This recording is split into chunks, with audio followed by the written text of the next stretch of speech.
Hey y'all, happy Monday. So I want to pick up where we left off last week in Psalm 23, verse 2. And I hope, of course, that you had a wonderful Easter weekend celebrating resurrection and freedom. And that, of course, is exactly where we left off last week, in that the Good Shepherd makes me to lie down in fresh, tender, green pastures. He allows me, he causes me to lay down. He takes everything else, he clears it all out of the way so that I can find peace and rest. So, if you're hectic and crazy and spinning around in circles, remember on Monday, he's just as alive. The tomb is just as empty as it was on Sunday. And we have to remind ourselves. You know, the parable of the lost sheep. The sheep could have stayed in the pasture with the shepherd, but they didn't. They walked away. And so we have to remind ourselves to stay in that place of pasture, that place of green, tender, fresh pasture. And so we're going to read some scripture and some notes that I have. First of all, you know I love definitions, right? So let's define what a pasture is. So we talked last week that he causes us. What he has done, the work that the Good Shepherd has done, makes it possible for us to be able to lay down and rest and to find pasture. And so pasture is, I loved these definitions, y'all. I just loved them. A home, a habitation, a pleasant place,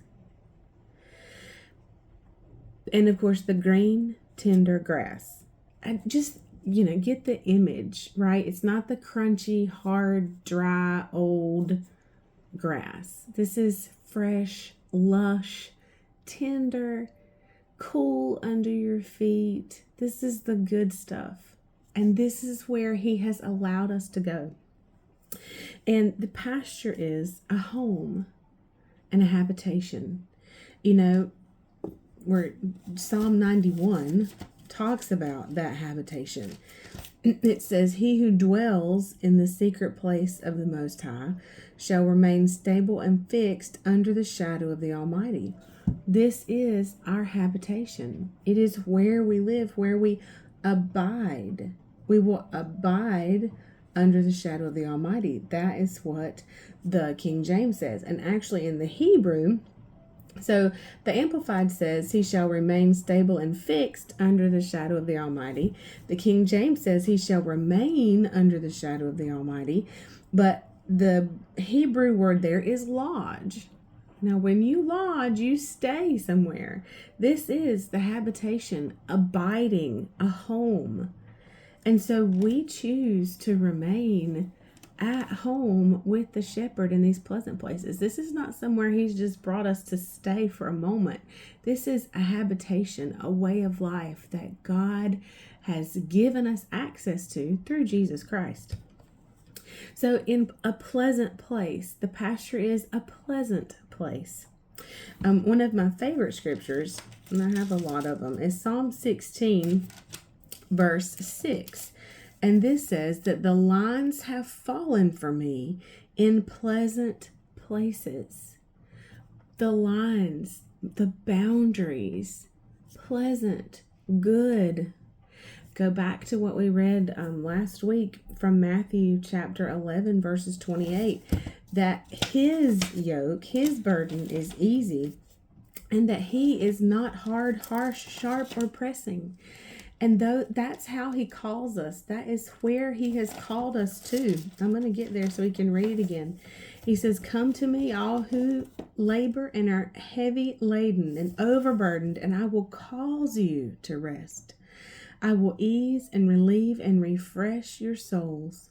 You will find rest, relief, ease, and refreshment and recreation for your souls. This place that we now have access to, that He causes us to enter into, is a place of peace and rest. Remember, one of the definitions was to recline, that He causes us, He makes me to lie down, to recline, to rest and recline in pleasant green places. That's what Jesus has given us access to. That is the heart of the Good Shepherd for His people. And we will pick up here tomorrow. I'll see you then. Bye, y'all.